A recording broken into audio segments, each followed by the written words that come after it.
Hey y'all, thank you for tuning in again. Today my story, I should say, or my vlog, is a question I get asked quite often by friends, both here and afar, people looking to relocate to Costa Rica, wondering how they'll sustain themselves financially, asking how I got invested here, so on and so forth. So without going too deep into how I invested here and so on, basically I sold my house in the United States for a good profit during the pandemic. The same reason that prices were up where I lived were the same reason prices were down here, because people were trying to escape New York City and move to open air, zones, we should say, or towns close to New York City where they still could commute for their jobs, but would have fresher air, better environments, more nature. And I just happened to live lakeside, so I only had two neighbors, and my backdoor neighbor was a giant lake with fresh air at the top of a mountain. Very desirable place to be, and not too far from New York City. So I sold for a very good price up there, and I bought for a very low price down here in Costa Rica because tourism had been gone for at least 6 months. Because I came down here in September, I bought in November. The pandemic started, about March of 2020? So everybody was trying to liquidate their assets, whether it be second homes from people from North America or Europe, or Ticos trying to downgrade to something more reasonable for their future.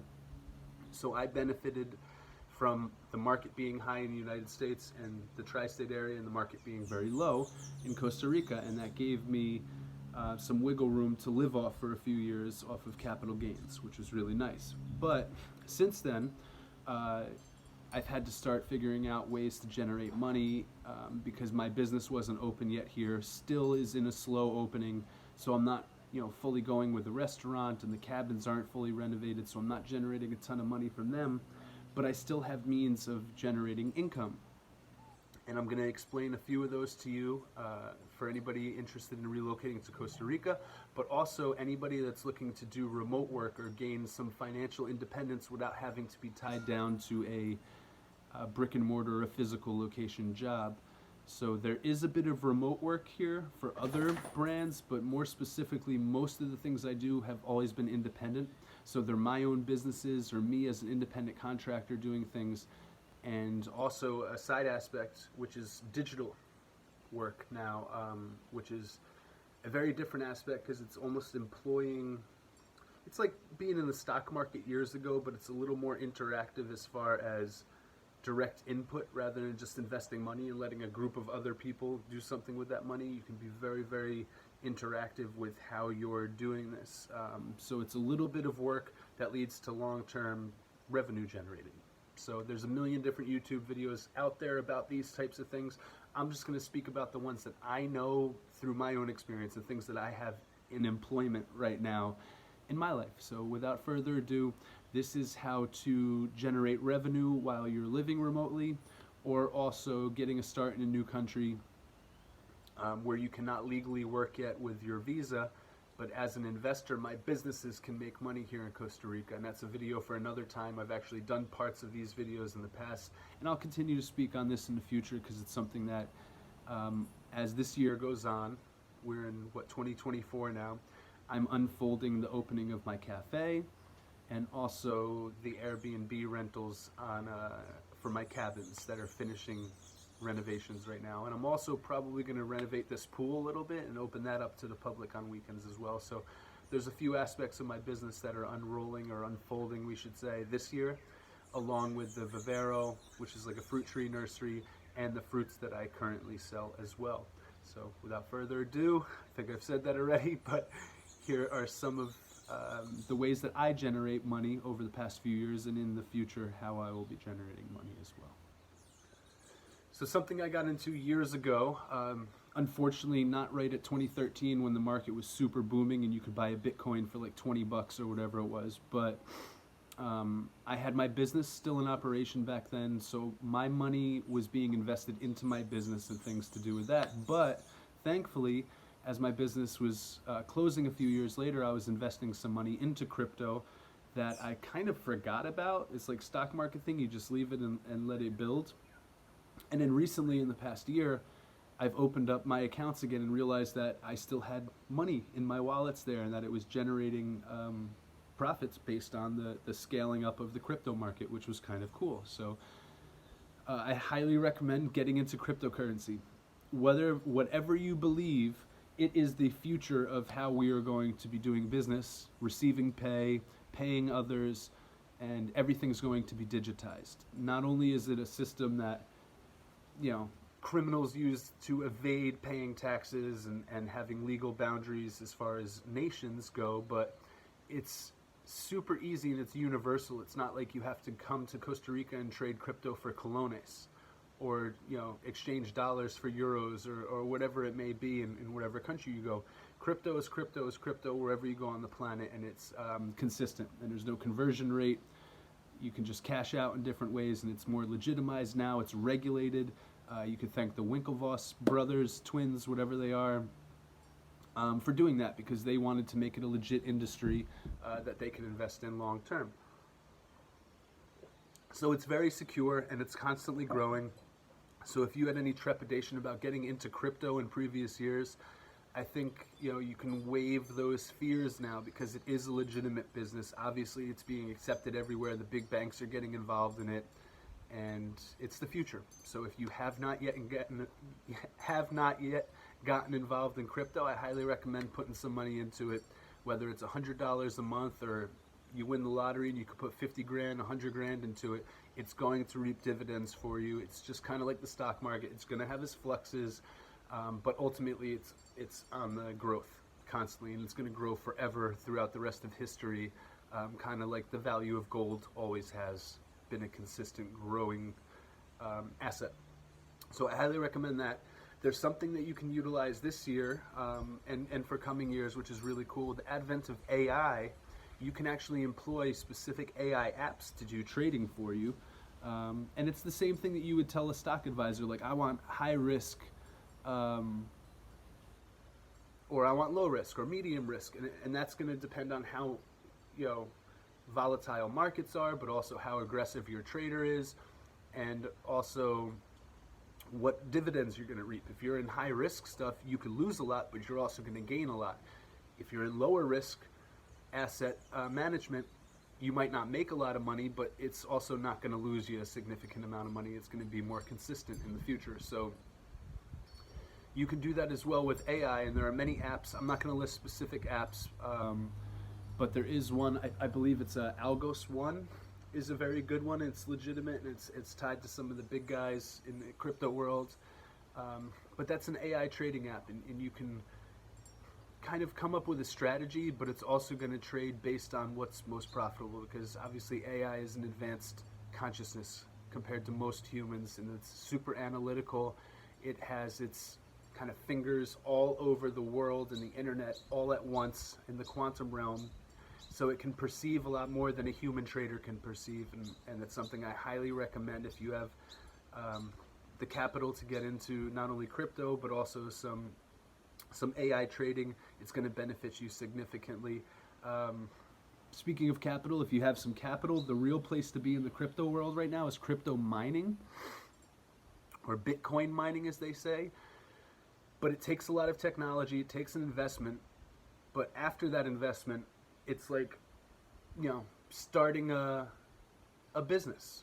You're investing the overhead in starting the business, and that's going to translate to money if you know what you're doing. So if you're mining cryptocurrency or you're mining Bitcoin, you're actually the person that's going into the gold mine and getting the gold out to then turn around and sell it to the traders of that gold.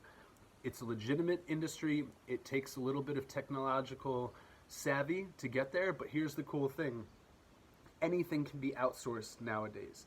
There might be crypto miners that are looking for investors to purchase new equipment. It takes a special type of computer and server to mine crypto. So there might be somebody who's knowledgeable on how to mine crypto, but they don't have the income or the capital liquid to buy the machinery that they need. So you can go find somebody, if you have some capital, invest it into the equipment, and they can be your miner, and you guys can split the profits or come up with a deal on however much crypto you're mining. So that's a really good aspect to get into as well. So if you're into crypto, there's some things that have been evolving in the recent years that have allowed anybody to really get started without too much knowledge of markets or trading, just like you would have to go to school and take a Series 6 or Series 7, whatever it is, to be a trader on the stock market. Obviously, there's people, programmers and crypto experts that have been in it for 10 years plus now that know more what they're doing, but these people are always looking, just like any other brand, any other startup, for investment. And if you're an investing partner, an angel investor in a crypto mining company or an AI trading company, or simply just working with a crypto broker, that's what they need. They need assets. So whether you're given $100 a month or $10,000 a month, they're going to give you returns on your money pretty quickly, because crypto is growing quicker and quicker and quicker every day. So another evolution that has happened recently is automation, and this is also utilizing AI and machine learning and such. But there are apps, specific AI apps, that you can come up with. You just input an idea and it can come up with a graphic or a small video for you, as we've seen recently, and it's going to keep evolving. But you can start an automated YouTube channel where you actually don't have to have any physical presence. You don't really have to do any work. You can go and outsource script writing on something like Fiverr or Upwork. You can also ask ChatGPT to do some script writing for you, and then off of those scripts you can put it into a voice generating AI, and you can also add a video graphics AI to sync with that, and then you just get the finished videos, post them on a YouTube channel. And if you're doing shorts, that's a great way. So under 1 minute videos, that's a great way to get tons of views really quickly and generate some money on YouTube. And it's much easier than having to give your physical presence like I am here. So I mentioned it, Fiverr and Upwork. These are companies that are specifically for digital workers of all sorts, whether it's programming websites, designing websites, or it's graphic design, or it's digital personal assistant, or it's a marketing expert, or it's a sales strategist. Or if you go to these websites, you'll see all of these different options. Now the key is, how do you stand out from other people? Well, you have to have a better proposal. You have to have recommendations from people you've worked with in the past. As far as recommendations, you're obviously going to have to do the work to get those recommendations, and you're going to have to do quality work. But as far as proposals, here's some really good options. Go on YouTube and type in Upwork or Fiverr proposals, and you're going to see experts who have made millions of dollars on these sites in the past 10 years giving you the blueprints on how to design your proposals so that you get approached by more people seeking to contract you. It's very simple. But if you're just fumbling through and trying to write your own copy and trying to approach people with proposals, you're a drop in the bucket. But if you stand out and you write your stuff, your headlines, your proposals, and you have little thumbnails and stuff that are designed specifically to show people the quality of your work, it's going to be very easy for you to get $10,000, $20,000 a month worth of contracts. And then it's being consistent with finishing those contracts in the timeline, and making sure you get paid by the clients, and then asking them to write a recommendation. And once you start to stack your recommendations, that's how people are going to prioritize you, and also the algorithm that are on these websites are going to prioritize you to the top of the list of where people should be looking for quality work in your field.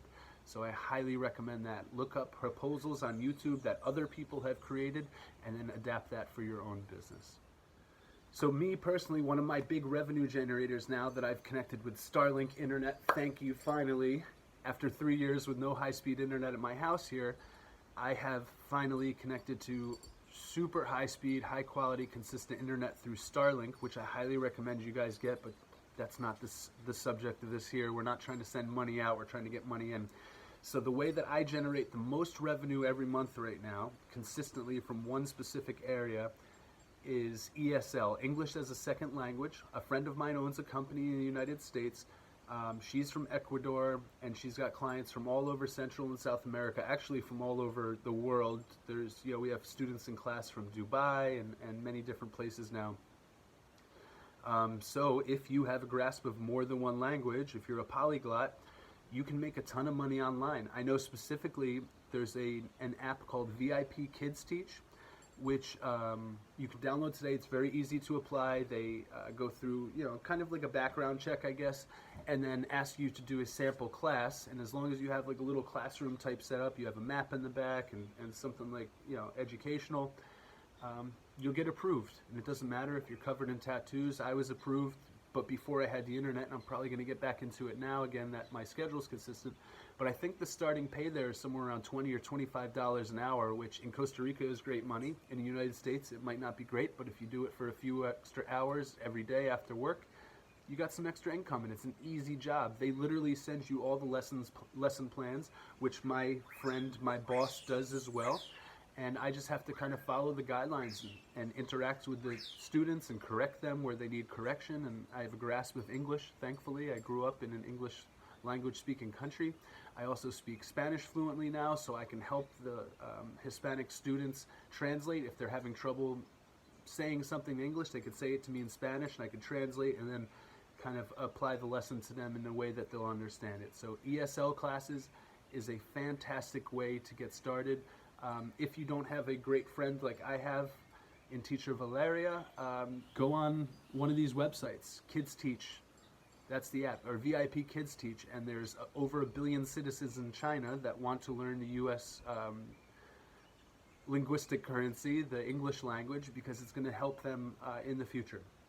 And honestly, if you haven't picked up on a second language yet, get with the times, because the world is evolving to multilingual society. We've globalized for the past 50 years. If you are still sticking to one language, you have to open your mind. You got to get out there and learn more. So that's also a philosophical encouragement to become more cultured in this beautiful place. So another way I've been generating revenue since I've actually lived here, on and off, I don't do this all the time, but I actually just relisted on Airbnb. I have a guest room in my house that I never use. I rarely have friends come over and stay. At this point, because I'm just so focused on getting my businesses started that I figured, hey, the property's open for business now. I have the internet. I have some of these amenities. My plumbing was recently redone. I redid it. Thank you, Darren Holland, Darren Holland in New Jersey, really talented plumber who taught me when we were rebuilding in New Orleans after Hurricane Katrina how to do plumbing, and it's helped me save thousands of dollars on paying a plumber to do all this stuff. But anyway, back to the point.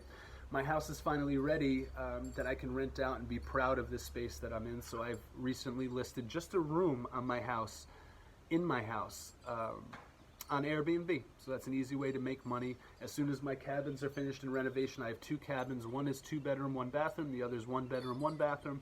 And I'm going to be renting those out too. And each one I could probably get at least $100 a night for. The bigger one probably closer to $150, $200 a night for. So scale that up to a month, and that's going to start generating me at least $1,500 to $3,000 a month every month consistently as soon as they're done. So that's an easy way to do it. If you don't have spare houses or anything, go on Airbnb or VRBO, and there's a couple other ones, and rent a room out in your house. If there's nobody living there right now, like, offer that up on Airbnb, and you can start making a couple $1,000s extra a month. Even if it's just a few $100s extra, it's money in your pocket that you didn't have before. So I highly recommend that. There is also something on Airbnb which is called experiences. So if you enjoy doing something like going out on hikes on the weekends, don't just do it alone. Put it up on Airbnb experiences. As long as you have the rights to the land or anything like this, or if you have a business, offer some type of experience for people on Airbnb, and you can make really good money on that. Earlier last year, I was doing that with horseback riding and to local waterfalls around here, and I couldn't consistently get the horses enough. That's why I'm looking to acquire some of my own, but I was renting for the first few of these events, experiences, horses from my neighbors who were all cowboys. So I was giving them money they weren't making. Normally the horses would just sit in the lawns and just eat and hang out all day, and I was paying my neighbors decent money, and I would go on these tours with people. And one of them, I had, I think, 5 people, and I made something like $240 for a 3-hour experience on one day, and I paid part of that to, buy some food for the people, rented the horses, and the rest was mine. So it was good money. I highly recommend it. If you have 20 people at $30 a head, you're making $600 for a couple hour hike. That's not too bad. So I highly recommend that. Airbnb for a room in your house, but also for experiences. Look into it. So here's one that does make money almost immediately. You're not going to become a millionaire unless you have a hit song or a hit podcast right away, but music publishing and podcasting. You don't have to have an agent now to become an independent musician. You don't have to have a TV network to have a show. Just throw yourself on a camera and a microphone and upload it to a podcast network like Anchor or something. When I was in the United States, I started this, and I was making a few bucks every month off of advertisers that were advertising both indirectly and then hiring me to do the advertisement on my podcast on Anchor, which was called The Art of Flying.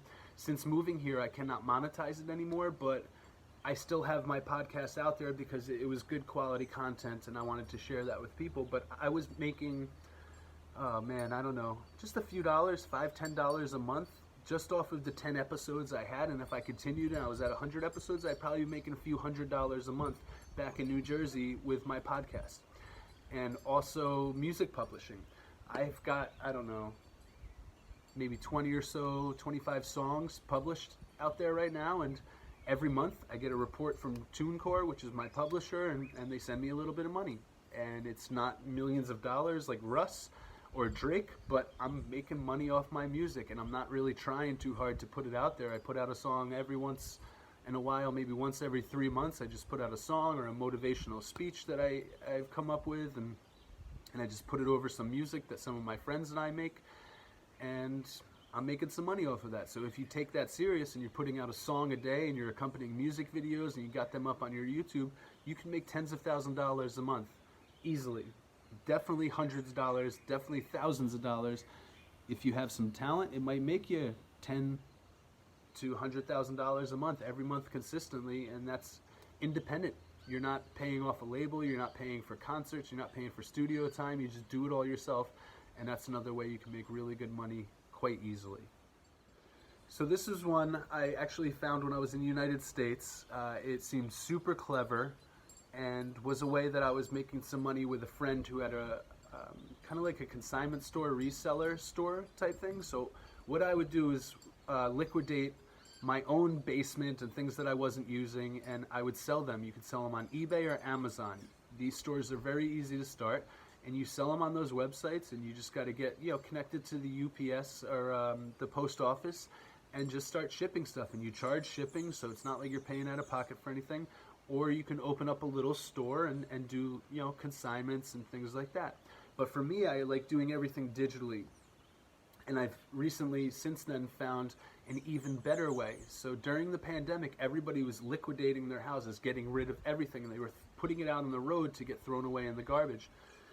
And I don't want to necessarily encourage dumpster diving on a regular basis, but it is a valuable thing. And I know friends that do it and make a lot of money off of it. So every once in a while, go to a dumpster behind like a Walmart or a Costco or even just like a mall or a strip mall of some sort, and see what's in the dumpster. There more than likely is high quality, good stuff, valuable stuff that you could turn around and sell on eBay and Amazon, and you've paid nothing for it. So it's not like you're going to a garage sale, buying something cheap, and then going to sell it on eBay, or you have to get rid of your stuff and then sooner or later you don't have any other things. You can literally go to dumpsters behind these big stores, and they get rid of stuff all the time. If you don't feel comfortable doing that, go to their clearance aisle. These are products that are not selling in the store, or maybe they are sellers, but they've had to put them to the clearance racks because they're stocking newer items, more popular items, and trending items towards the front of the store. And they only have so much space. So they will throw stuff in the clearance section for a couple of weeks, try to sell it for cheap, like 20% of what its value is stickered value, 50% of its value, which then means you can make at least 50 to 80% on that on eBay for the going market value. Or after a few weeks after it's on the clearance rack and doesn't sell, then they throw it in the dumpsters. So There's a way to get cheap or free items that you can then resell for market price all over the world and very easily make yourself a couple extra grand a month or maybe even more. There's people making millions of dollars a month off of this type of business, and they have their own factories and warehouses at this point where they're refurbishing things and then just stocking things and then sending them out, and they've hired multiple employees, and it's a big business for people. So if you've never thought about that, there's another great idea. So it's a very common thing, but this idea is not so common, but it's still effective. All right, if you have some type of following, you have a Facebook channel or YouTube channel or an Instagram page that's got a lot of fans on it, a lot of subscribers, a lot of followers, start an OnlyFans, but don't make it X-rated. Don't show your body, show your talents. So in the day of the pandemic, this kind of became a thing because we couldn't go to concerts, so musicians would start an OnlyFans and do concerts on there for paid subscription very easily. If you're a magician, if you're any type of trainer, instead of doing one-on-one online training or putting things on YouTube for free and hope that it hits, if you have a following, send out your OnlyFans channel subscription, so people are paying per month like they would for a trainer or for a gym, and then they would get your, I should say, exclusive content that you're uploading only there, so only people that are paying the subscription can see it. If you're a musician, this would be a great thing. There's many different ways. You got to be creative, but OnlyFans is not only for sex workers. It's for people who have fans, and it's an exclusive site only for the fans. That's how it started. It just became wildly profitable for people to take off their clothes. And if that's your choice, that's your choice. I'm not judging you, but you don't have to do that on OnlyFans. There are many ways to make money on there. So something that is also very easy to get into, not easy to succeed long-term in as far as like continuing to ascend. You have to have some talent, and you have to have connections, and you have to have work ethic, but background acting. When I was in the United States, I was on a couple episodes of a TV show, The Flight Attendant, which was an HBO-produced show, and had some really big actors in it. It was really awesome, and thanks to some of my friends who helped connect that for me. But if you have ambition and you have some connections, utilize them together in a formula. And I think I was making $150 to $200 a day being a background actor. There was no guarantee that I would ever get put on camera. There was 50 other people in the same position as me there every day. You get meals taken care of, you get free food, you get to have fun, you get to make believe for a job. It's very easy, and then maybe you get spotted and you get a bigger speaking role or something, and then it turns into, from a $200 a day job to a $2,000 a day job, maybe even a $20,000 a day job. And if you're a regular on a series, you're probably making that $20,000 a day every time that you show up. So if you're there for a season, you might make $500,000 or $250,000, which is great. So I highly recommend it. If you've ever wanted to play make-believe for a living, look into some agencies and try to get cast as a background actor. It's very easy to get in, and there's a big pool of people. You just got to follow some of these rules and guidelines that they have, and as long as you can obey rules, you can make a career in that. And there's people that make $50,000, $60,000 a year just being background actors and actually hiding from the camera. They literally just show up to set and kind of hang out there for the day, get free meals, all that money's profit, and after I think 50 grand or a certain amount of hours per year that you're working, you can get on SAG health insurance, Screen Actors Guild health insurance, and it's a full-time job for you. So if you've never considered it and that sounds like better money than what you're doing right now, maybe you're a background actor in the making. So Groupon is a love-hate situation with businesses. Specifically, when I had the gym, it kind of sucked because you get somebody that would come in at a 80% discount, they'd use it for a month, and then they wouldn't come back ever again. But the idea is it's a type of advertising. You get a little bit of money, and then hopefully you convert that person into a client. But what the public has realized is you can be a serial Groupon advantage taker, which means I knew people and I experienced these people. They would come once a year to my gym for a month, and they would go to 11 other gyms for every other month of the year just using Groupons. And they would never actually sign up for a normal gym membership, which, it is what it is. I'm not upset with that person, but, it's a mini economy. So that said, there are people that are always using Groupon to make business transactions for themselves. They never want to pay full price. Doesn't matter. Try to figure out how to get on there. So even if you don't have a business, if you have skill sets, or if you have talents, or if you have hobbies, and you have things that other people value that they enjoy doing with you, put it on Groupon. Get people into your business, and if they value you, they might hire you. If 1 out of 10 people hires you for a full-time position after that, as far as whatever consulting you're doing or whatever services you're offering, it may be soccer coaching, it may be horseback riding on your horse, it can be anything. Get on Groupon and offer your services, and if it doesn't work out for you in the long run, you can just quit. But at least you've established a network of customers and clients that know who you are, know what you do, and Groupon is a great way to get out there because there are people always shopping for discounts. It's basically like couponers. You're always going to see somebody in the supermarket pulling out a handful of coupons to pay for their stuff, and there's a mini economy in our society, in every society. It's here in Costa Rica as well.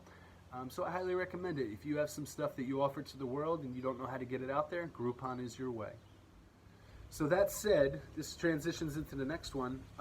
If you have a list of clients or an email list, or you had a business previously and you closed it for whatever reason, by choice or by force, you might have a network of people, and you could start a newsletter where you just send out helpful things, whether it's recipes or advice or fitness tips or articles you're sharing from all other sources. You can also get paid advertisers on there. So you can approach 10 of your local businesses in the closest radius around where you live and say, hey, I have this newsletter. It goes out to a couple thousand people or a couple hundred people every month. I would love to advertise your company, and with the advertisement, put a link to your website so you can get more customers off of my customers. How much would you be willing to pay? Would you pay me $20 a month for that? Would you pay me $200 a month for that? And even if you get 1 out of 10 businesses paying you, you're getting some money every month, and then you continue to grow it, and you can go to other advertisers and say, hey, listen, I have this newsletter that gets sent out. I have so many brands that I'm working with, and they pay me such and such per month, and I advertise their brand to my customers, and they get more customers off of that.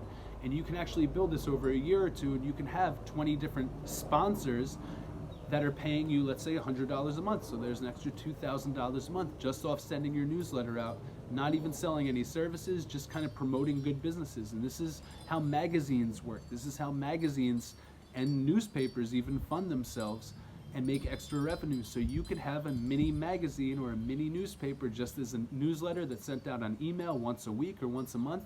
And in that, they can see offers from all these other people, and those people can make more money off of it and garner more clientele, and you can make a little revenue off of that. So a business that I never really entertained before moving here, but it is actually a legitimate thing for Costa Ricans to do, is recycling metal. So I had all this junk. The previous owners of my house had a hoarding issue, and they literally would hoard just junk, like screws and nuts and bolts and anything that they could find, little pieces of plastic, toys, all this shit, and they would just throw them into bathtubs and old empty refrigerators that were laid down on the ground. I'm talking thousands of pounds of this stuff. And to get it out of the property, they call the guy that shows up with the truck, and he starts grabbing all the metals out of it, throwing it in his truck. They weigh it, and they'll pay you for the bulk mass, and then they bring it to a recycling center or some type of metal processing center where they recycle it into usable items, and they will pay you for that. I'm not saying go out and rob copper trucks and then try to sell that back to the people who you stole it from, like people in North Jersey used to try to do, but there is, this thing. Put a sign up somewhere in like a bus station or something, say, I buy metals. You're going to get 100 calls a day of people wanting you to come, take all their junk metal. You can turn around and find a place that sells or that buys it from you, and then just get a truck, get a pickup truck, rent a pickup truck, and you're going to make money off of it. You're not going to be a millionaire, but you're going to make enough money to pay your bills every month. You're going to make enough money to provide food for your family every month, and it's an easy, free way that all you have to do is let people know that you're doing this, put it on a Facebook group for your town, and then find a recycling center that you can go sell it to. find out the pricing that they charge or that they'll pay you, and then you can figure out what you need to pay other people so that you can still make a profit off of it. So something that is like a job here, it's kind of a, not a black market job, but a off the books type job that people do, is house sitting. And usually in Costa Rica, it's a trade, so people want to come and live in Costa Rica for free. They find somebody who's, going on vacation or doesn't necessarily stay in their house all the time here. It's a second or third house. There's a lot of wealthy internationals that have homes in Costa Rica, so they want somebody to kind of watch their property and keep it safe and keep it clean and just keep it maintained, and if anything goes wrong, to call the owner and then set things up to fix that. So house sitting is a way to live for free, but it's also a way to make some money. You could, charge as like a caretaker for this. Not necessarily in a foreign country illegally, but if you're living in the United States and somebody's traveling, or there's some type of website that you can get on, I'm sure there is, get on it and go house sit people's houses. You could still sleep at your house most of the time of the week. You just have to go there and make sure everything's cool at their house, and they're probably going to pay you, if it's a wealthy person, to protect their house and make sure it's safe and make sure everything's good. Same thing with pet sitting or pet walking. Before I left the U.S., I was working with my friend Kathy in Ridgewood, and she had this amazing business, brilliant. She's one of the happiest people I knew, as far as career-wise, doing what she wanted and being around loving dogs all day. And before I left for Costa Rica, she and I had connected and become friends and become close, and I asked her, if she ever needed help with her dog walking business, that would be like a dream come true for me, because I love dogs, and like, what easier work is there than that? And she was like, yeah, absolutely. So it actually helped her scale up big time, because she could take on more dogs per day and just drop me in a neighborhood and tell me, this is where you go, this is where you go, this is where you go. And I would just take the dogs for a 30-minute, 40-minute walk, feed them or whatever, put them back in the house, and that was it. Really easy. If you're a trustworthy person, it's a super easy job to do, and I loved it. Like, I literally got to see 8-10 different dogs every day. They're kissing me all over. I'm playing, rolling the yards. She was smart about it. She would ask an owner if it was okay to bring other dogs to a house that had a big yard, and they would all play together for an hour, and then we would just go drop the kids off like we were the school bus. We would drop the dogs off at their homes, and they would be smiling, they'd be tired, they'd be happy, and the owners would be happy, and it's an easy way to make money. I know that in some of the kind of homeowners association communities here by the beaches, that would be a legitimate job that you can make money on. So if you have a close-knit community where you live, maybe there's 10, 20, 30 houses, half the houses have dogs, offer your services as a dog walker, because more than likely those people are working all day. They might send their dogs to doggy daycare. They'd probably prefer if their dog was home and getting activity and walking around and running around, interacting with other dogs. You can make good money off that. I'm not going to tell you how much, but I will say it's in the thousands of dollars a month. The more affluent the area you get to, it could be even higher than that. You can make really good money because people's dogs are their children. Mine are, and everybody I've met who paid for this service would gladly pay anything that they were asked to pay, because they value the service and they value the affection and the love and the care that goes into their kids. So anyway, these are a bunch of ways that I have made money in the past and that I currently make money and that you can make money. And that's kind of the point, is I want to help you all, whether you're living in your home country or you're moving to another country and you're trying to figure out ways that you can generate revenue and sustainable income. Here's a bunch of ideas that I hope work for you.